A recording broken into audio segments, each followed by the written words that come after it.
Hi, everybody. It's Stefan Molyneux from Freedomain Radio. I hope you're doing very well. I have on the line Dr. Peter Gray. He is a research professor of psychology at Boston College. He has conducted and published research in comparative evolutionary, developmental, and educational psychology. He has also published articles on innovative teaching methods and alternative approaches to education. Is the author of Psychology, an introductory college textbook, now in its 6th edition. He did his undergraduate study at Columbia.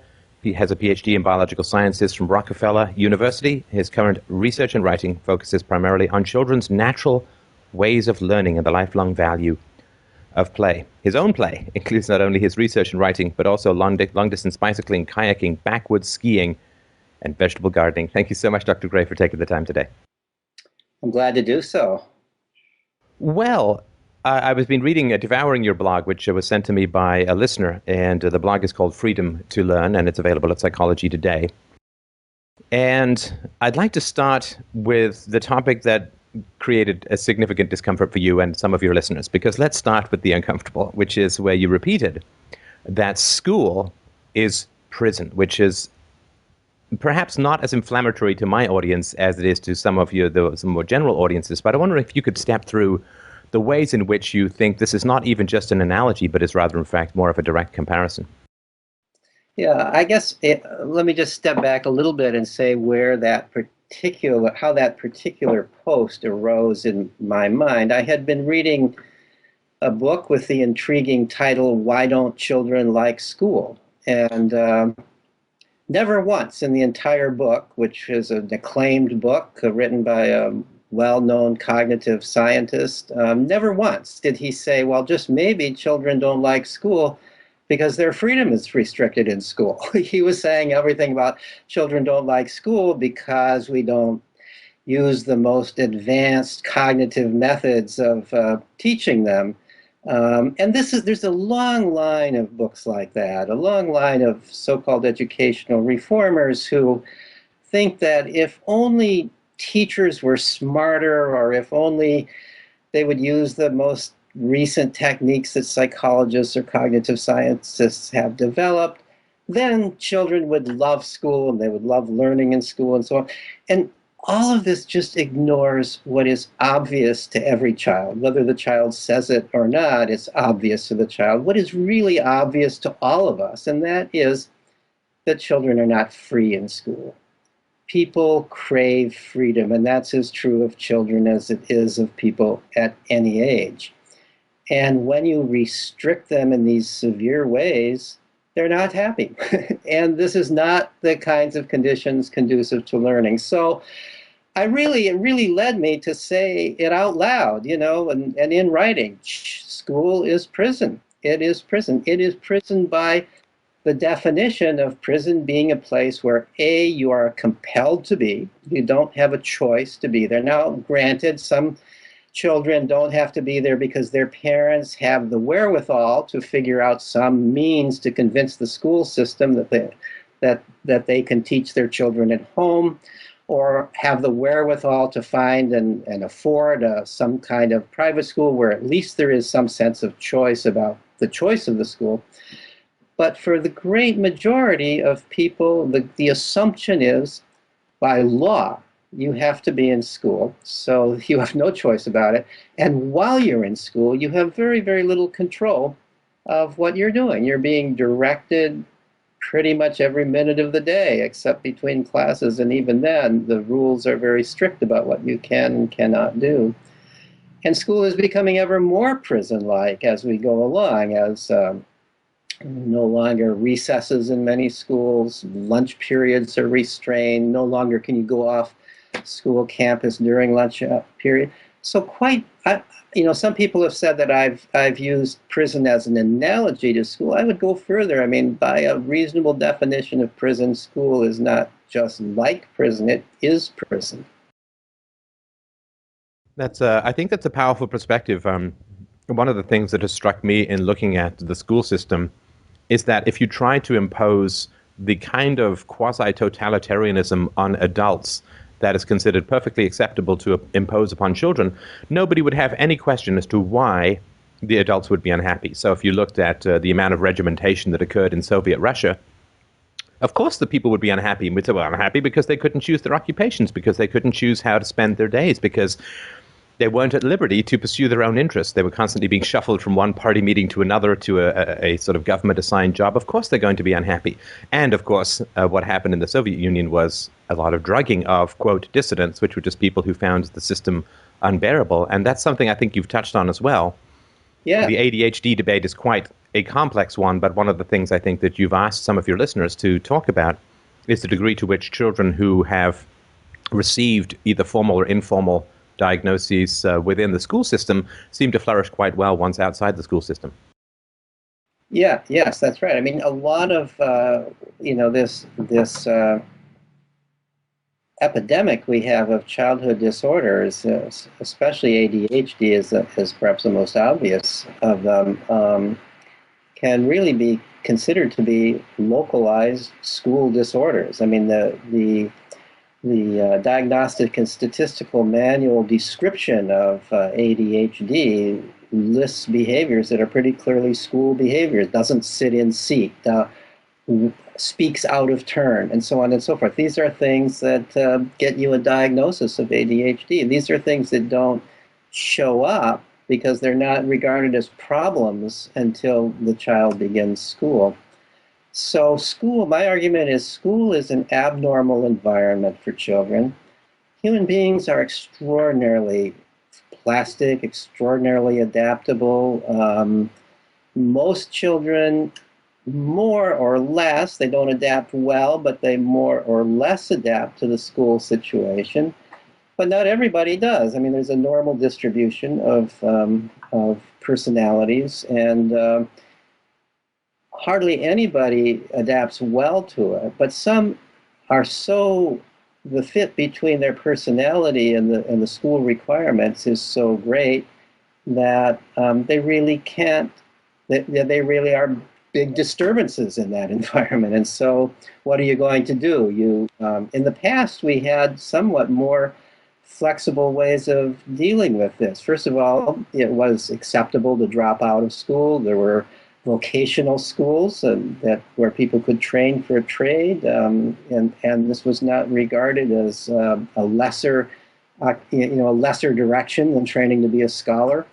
But now we expect everybody to be a scholar, regardless of their personality, and scholar in a very narrow definition of the term scholar.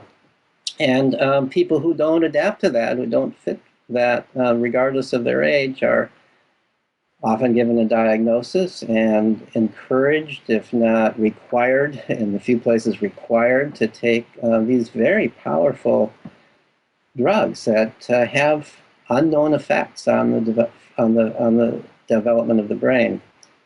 So it's a very serious situation. It is a tragedy of I think every society that when a system is broken, it is the least powerful in that system who are forever required to adapt to whatever is broken in. And I think that's very much happening with children. One of the things that struck me is that the improvements in parenting, I mean, if you sort of look at public school cementing in its sort of Prussian way from the mid-19th century onwards, it's remained remarkably static, as so often happens when the state or the government or some sort of bureaucracy takes over an institution. It tends to remain very static. I mean, we still have months off in the summer to help with farming that hasn't been a necessity for decades, if not generations. But parenting has improved, and the degree of entertainment and stimulus available to children outside of school through various forms of media and entertainment have improved remarkably. And I think that's even widened the gap between, when parenting was much harsher and more brutal, then I think you would get kids who would sit in a row. And when they didn't have the same kind of stimulation outside of school compared to what they have inside of school, they think they'd be even less depressed. And I think that's one of the tragedies that's occurring, is this disparity between how children experience life outside of school versus inside. Well, that is to some degree true, I think. But at the same time, school has not been static. There have been changes over time, in some ways for the worse, in that children are expected to spend more hours in school than ever before. There's been a continuous increase in the length of the school year. when schools were first instituted in this country, in Massachusetts, the school year was 12 weeks long, and the required period of being in school was from age 8 until 14. And that was it. If you did any more schooling than that, it was your choice, or you may not even have had that choice because it may not have been available to you. So that was what was regarded as the amount of schooling necessary to produce an educated citizen. Now, of course, it's way, way more than that. So, it's one thing to expect a child to spend a certain amount of time in school. It's another thing to expect school to be essentially the equivalent of a full-time adult job, which it now is. And we even talk about it in those terms. School is the child's job. But it's a job that they don't get to choose, unlike we adults who can choose our jobs and walk away from them and choose another job if it doesn't work out for us and complain to our bosses with some expectation of there being some accommodation of our needs, and can refer to some legal system that protects our rights, which is not there to protect the rights of children in school. So in some ways, school has gotten worse. We don't have the same kind of corporal punishment that we did then, but instead we have punishment by humiliation is every bit as strong as it ever was, which in many ways is, I think, worse than beating, where the child feels humiliated by being compared and shamed in relation to other people. You're not doing as well as so-and-so. And we have and we have a system in which children themselves begin to feel like the whole purpose of life is to outperform others in school, and you're a failure if you are only average, let's say. So that's what's happening in schools. In homes, I partly agree with you about enlightened parenting, but then on the other hand, when I compare the typical parent when I was a child in the 1950s and the typical parent today, I had a lot more freedom at home.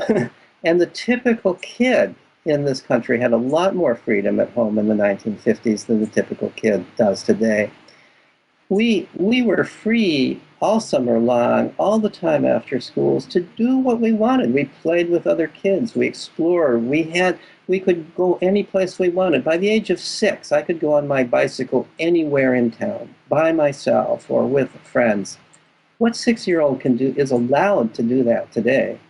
Today we have the concept that children more or less need constant adult guidance. It's as if the schooling mentality has become a property of all of society. So parents see themselves as teachers and guides rather than just parents. And instead of letting kids just go out and play, because we're afraid that they would get into some trouble or that there are dangers lurking around every corner outside, we insist that they join some organized sports group or some other adult-led activity where they're not free, really, where they are doing what the adult tells them to do, where they're not learning to solve their own problems, where they're not learning to take control of their own lives.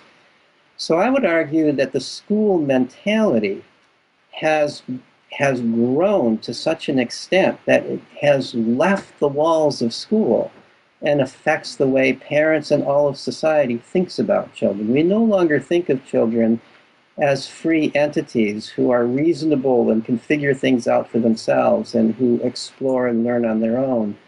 Back in the 1950s, parents had a lot more trust and confidence in their kids than parents do today.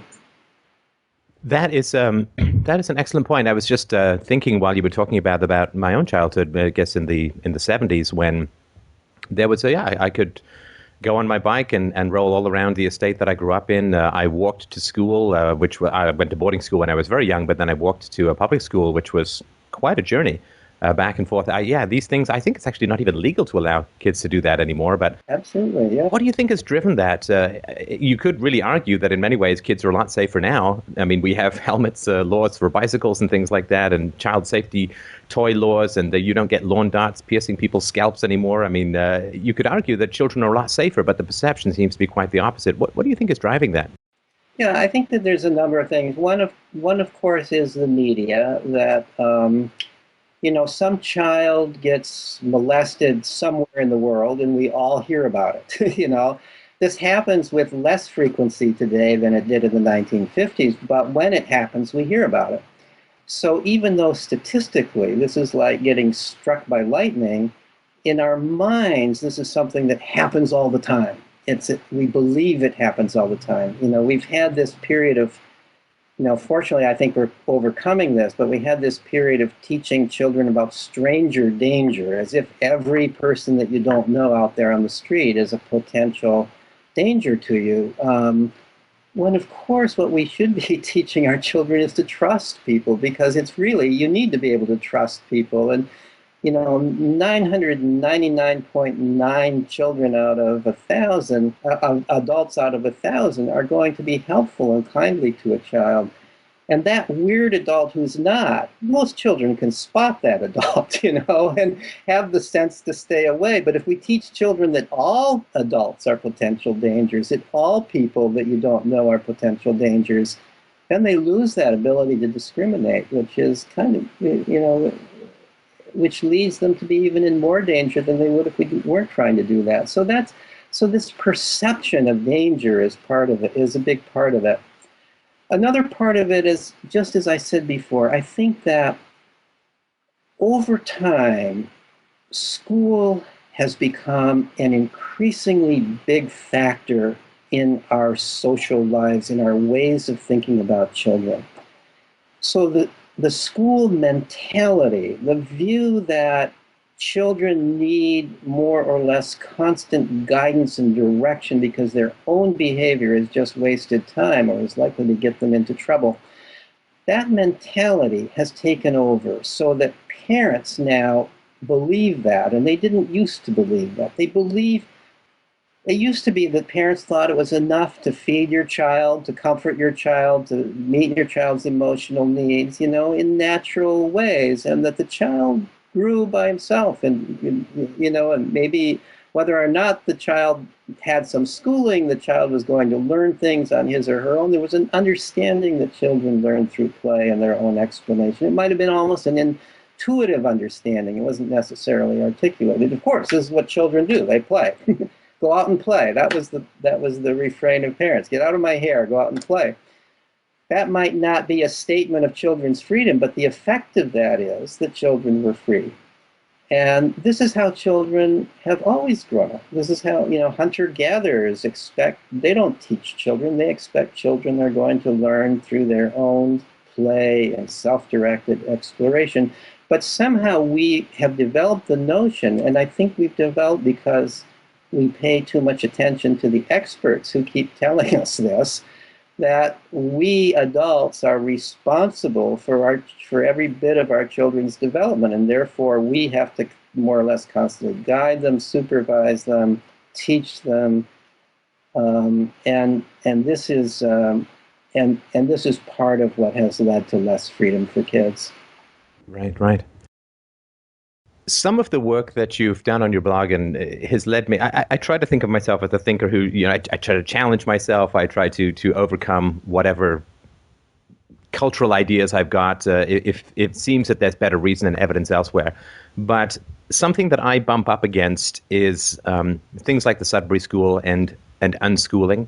I know that you've got some great examples of research that have been done in what we call primitive societies and also among primates about the way in which children are allowed to teach themselves with some guidance or at least some access to more experienced adults. But I think you said your son also teaches at a Sudbury school. Could you talk a little bit about the idea of self-teaching among children and the effect that it has on their intellectual growth? My son was a student at the school and then a staff member at the school later on. They don't call them teachers because they don't see it as the staff's responsibility to teach children. But rather the staff are the adult members of the school community who do what you would expect adults to do, be responsible, especially responsible members of the community. But the way this school works is that children are of all ages, from 4 on through high school age, but they're not divided into grades. They're not assigned to classes. They're there, and they do what they please as long as they don't violate the rules of the school. And the rules of the school are all made in a democratic fashion by the school community as a whole and through the school meeting, in which every school meeting member, whether they're a 4-year-old student or a 60-year-old staff member, has the same vote as every other member. So all the rules, which have to do with, the kinds of rules that any society needs. So you can't hurt other people, you can't disrupt the activities of other people, you can't use coercive means to make other people do what you want them to do. You can't litter, you can't destroy the property. There's a whole set of rules, all democratically made and enforced through a judicial committee that includes the students, so that it's a trial by your peers. So the school is basically a democratic community, and it's also a community in which represents much of what we value in our culture. So there are the tools that are important to our culture: computers, books, sports equipment of various kinds. There's a photography laboratory. There's a well-equipped kitchen. There's a woodworking shop, and so on. So there are the tools that are required for developing skills in various areas that have turned out to be of interest to students over the years. And there are staff members who are knowledgeable in a wide variety of areas. The staff members, incidentally, are hired and fired by the school meetings, so they are themselves chosen by the students. Every year, no staff member has more than 1 year contract. There's no such thing as tenure at the school, so every staff member, including the founders of the school, a couple of the founders of the school who have now been there for 43 years, have to be reelected to staff every year. So this really totally violates our conception of a school. This is a school really run by the kids, because the kids always would outvote the staff if there were rarely any philosophical or political differences between the staff and the students. So that's the way the school is formulated. Within this context, there's no curriculum. There are no tests. There are no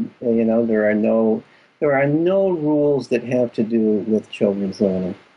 Children do what they want to do, and mostly, if you look at it, you wouldn't be surprised to see that what they're primarily doing. Little kids are primarily playing.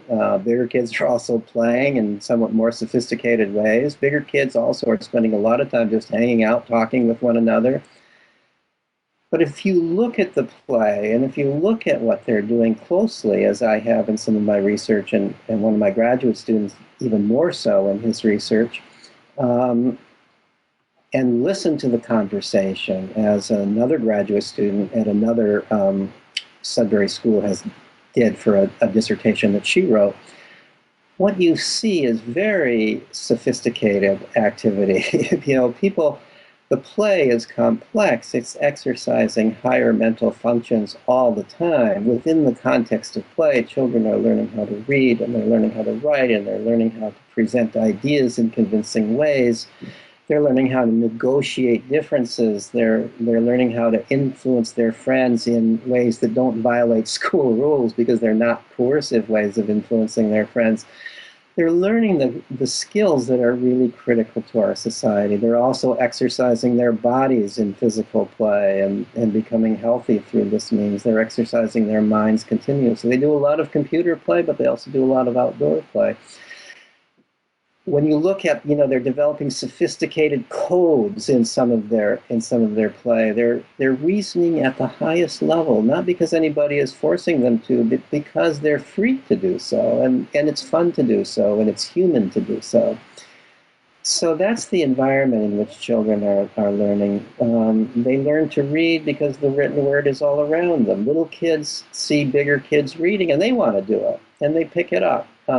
they pick it up partly through playing with older kids. You'll see little kids playing at a computer game with older kids, and there are words on the screen.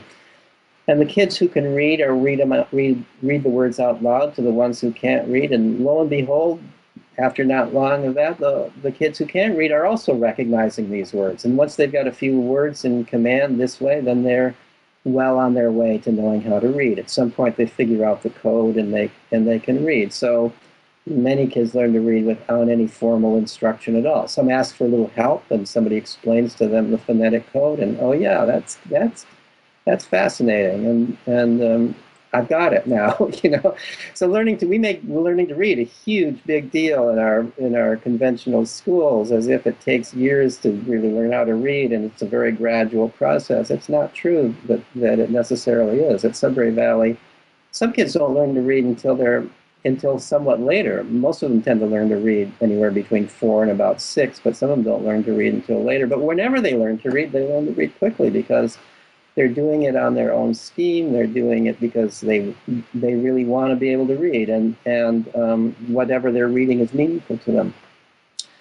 Can make the same argument for numbers and for basic arithmetic and the kind of math that all of us use in everyday life. That this also comes simply through the children's games and play, and through their realistic activities, cutting recipes in half if they're interested in cooking, and so on and so forth. You can't help but learn to use numbers if you're in this rich intellectual environment of the school.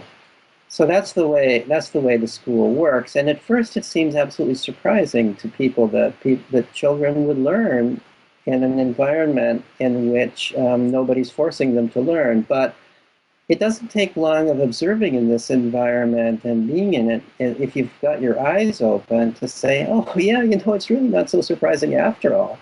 You know, look what the kids are doing. Look what play really is. Play is not wasted time. Play is really generally involves very high-level activity, whether it's physical activity or whether it's mental activity. So my study of Sudbury Valley really is what, you know, my first study, I started to say this a while ago, my first study was motivated by my own concerns. My son started the school when he was 10. He was convinced that this was the right place for him, but I wasn't fully convinced. I mean, I was convinced that he had really been rebelling in public school. To him, it was very clear, it was no mystery to him that public school was a prison, and he simply wasn't going to stand for it. He absolutely wasn't going to stand for it, and he fought it every minute, and finally he won the fight. And then we found Sudbury Valley for him, but I wasn't totally convinced. You know, I went through the conventional schooling system. I'm a professor. I've gone through the steps. I wasn't fully convinced that you can successfully grow into adulthood in our culture without schooling as we traditionally conceive it. I at least was afraid that he might be cutting his options short, and so that led me, right from the beginning, when we started the school, to begin to want to interview graduates of the school, see what they were doing, to see if they had any regrets about going to such an unusual school once they were out in real life. And eventually I did a formal study of the graduates, which absolutely convinced me that the school works as an educational institution. Nobody had regrets about going to such an unusual school, no matter how far out in life they were. People went on to college with no problems if they wanted to go into college. Many went into excellent careers in business, in the arts, in the crafts that don't require college, and they're perfectly well developed intellectually. They don't feel that they need the formality of college in order to learn. There's so many ways to learn. There's so many ways to get into fascinating discussions in this day and age, especially, that one doesn't need college for education. You only really need college if you need it to get a certain diploma because the society requires it. So, for example, those graduates of Sudbury Valley who decide that they want to become doctors know that they need to go to medical school, and although it may be possible, it's very difficult to get into a medical school without first going to a 4-year college, so to prepare themselves to go to a 4-year college, and they do that, and they do well, and then they go to medical school. So, what Sudbury Valley allows children to do is to play and explore, develop the basic abilities, the basic kinds of physical and social, emotional abilities that are necessary to all of us to live a good life in society, but also beyond that, to discover what really interests them, what fascinates them, where their heart is, and then to figure out a way to turn that into a career. And we've seen that over and over again in Sudbury Valley. I think that's just fascinating, and it really is. I don't often come across ideas that really challenge me as much emotionally as it is intellectually, because when you look at the potential of that kind of education, at least for me, and I compare it with my own dismal trudge through the the incarcerated halls of public and private school education, it's almost painful emotionally to think of how much could have been achieved at a personal level with much, much more freedom. And I sense, not to sort of extrapolate my feelings to everyone, but I have a sense that is one of the things that blocks us from this fundamental extension of personhood, right? So my way of looking at it is the extension of personhood is always the great challenge of the moral progress of mankind, to extend personhood to blacks, to women, and now, of course, to children is one of the great challenges, to say that children have all the full rights of personhood and therefore can't be subject to a fundamentally opposed and hierarchical totalitarian system relative to the freedom that adults both lust for and have achieved for the most part in adult society. Why do you think it's so hard for people to look at this? If you watch these documentaries, I watched one the other day, Waiting for Superman. Yeah. Oh, it's heartbreaking to see the loss of human capital, which is it's a cold way of putting it, I know, but to see the loss of human vitality, to see the degree to which souls are just squeezed out and evaporated by this dismal system, and that it happens the worst for those who need the most help, who have the most challenges intellectually. It also happens to those who have the most to offer intellectually, that they get ground into dust so often by the system. It's painful. How do you think people are going to, or how do you think we're going to be able to confront this and look at children as full human beings, subject to the same rights as everyone else, as the Sudbury School does, as unschooling does? Why is it so hard for us to extend this personhood to children? Yeah, I mean, it's a very good question. And historically, at least from an evolutionary perspective, this non-extension of personhood to children is new. For the great bulk of our existence, we human beings were hunter-gatherers. We lived in very small communities. And what's remarkable about these band hunter-gatherer societies, that have been, as you know, some of them have continued to exist into modern times, apparently relatively unchanged from pre-agricultural times. And what anthropologists have found in basically every single one of these band societies that they have studied is that there is the belief that every individual is a free and separate individual. People by choice want to be in the band. But if they're not happy in the band, they move to another band. Even kids will. If somebody feels oppressed in a band, they'll just go to another band. And it's like a play group in a way. If you don't like the kids you're playing with, you go join another group. Nobody feels coerced. That's the magic of the hunter-gatherer culture. And they apply the same principle to children. There's no belief that children are owned by their parents or by any of the adults in the band. There's no belief that it's any more proper to tell a child what to do than to tell an adult what to do. And there's a real prohibition. You never in a hunter-gatherer band directly tell another person what to do. There's an understanding that violates the other person's sense of freedom, that each individual there's almost nothing more central to being a person than feeling free, feeling in control of your own behavior. Now, you may control your own behavior very much in accordance with what you have learned by observing others, with what you understand to be the norms of your culture, and so on and so forth.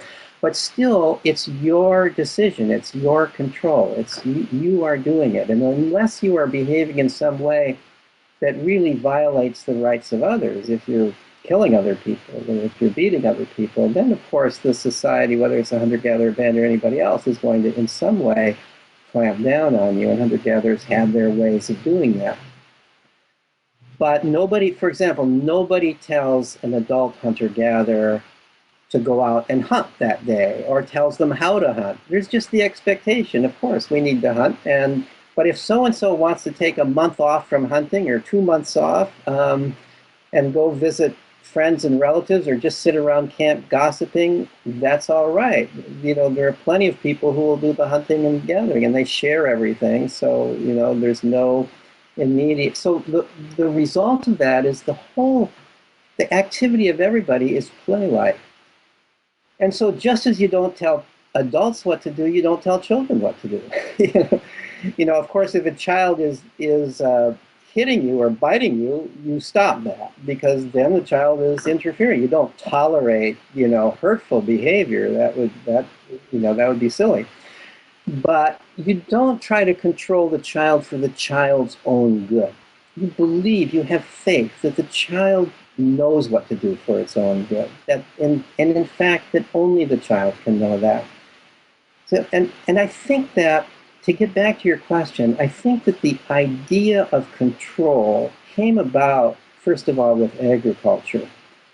With agriculture, human beings began to control their environment. So we began to instead of thinking of plants as something that grow themselves freely, and of animals as something that grow themselves freely and choose to do what they're going to do, we began to think of plants and animals as under our control. We can shape the plant, and we can train the animal. And then we began to think of children in those same terms.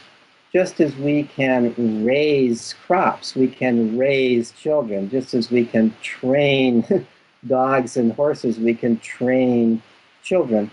So we began to use it's not surprising to me that we use agricultural metaphors to describe the educational process.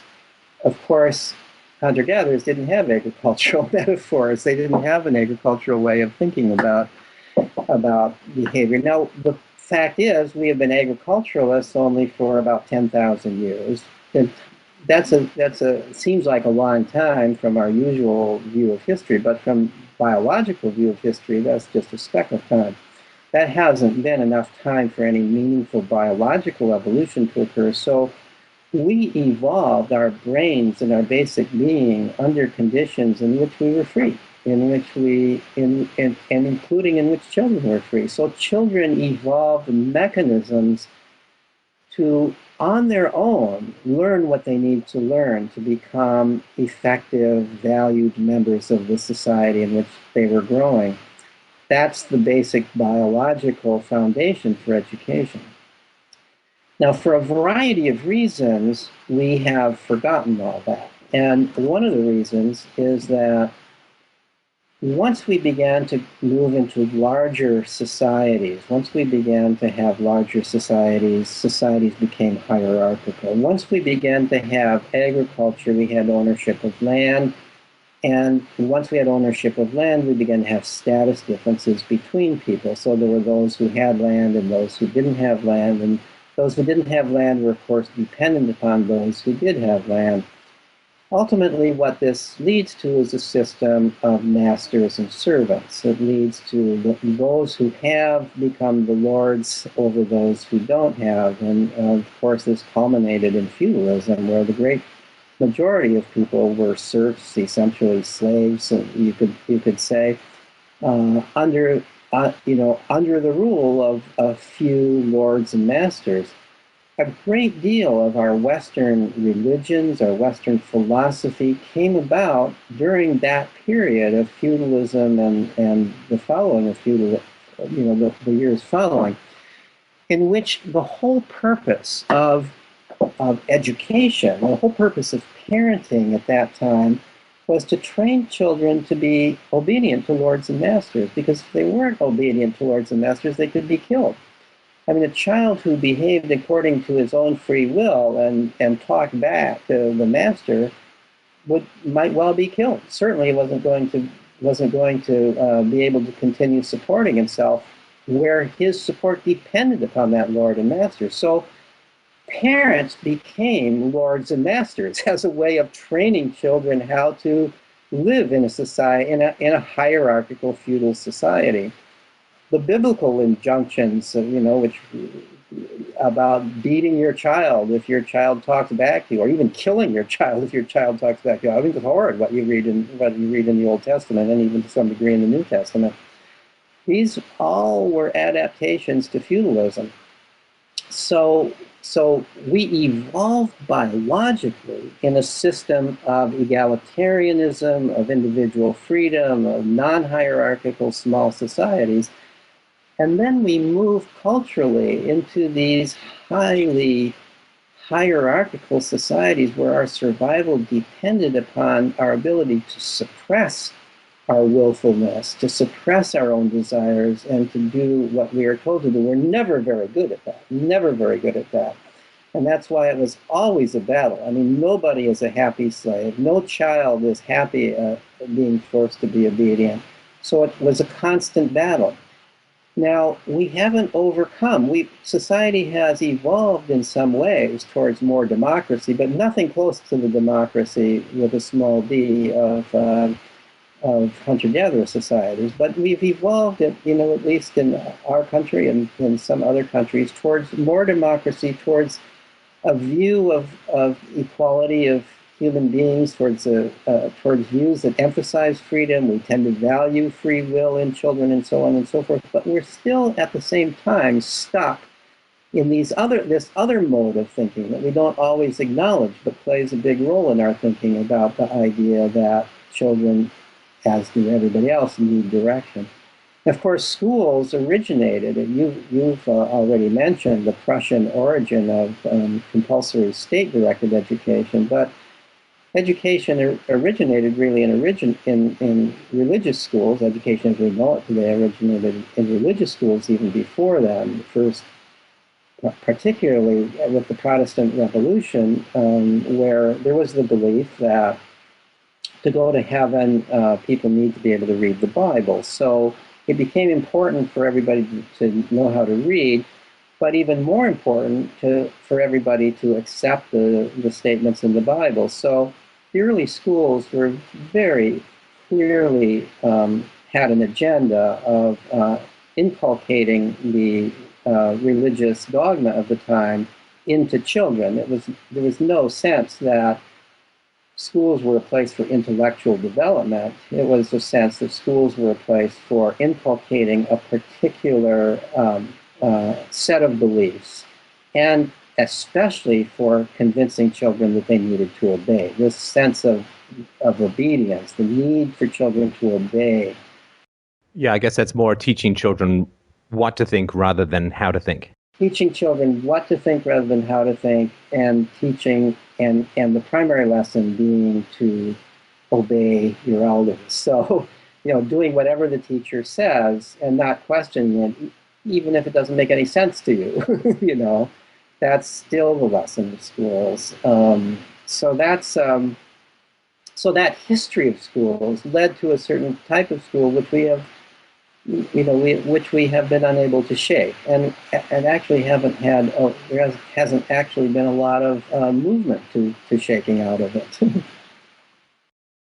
Right. Yeah, and of course we can layer into that the Marxist critique, which I have some sympathy for, which is that when you have to turn workers into machines, you can't really teach them that they're full people. You've got the owners of the capital, of the factory managers, and then you have the people who are sort of destined, and this really comes out of the British class system as well, destined to move the levers, not design the goods, and that's not very helpful for that system if workers are allowed to do the kind of self-exploratory knowledge gaining that goes on in unschooling in the Sudbury Valley model. Right.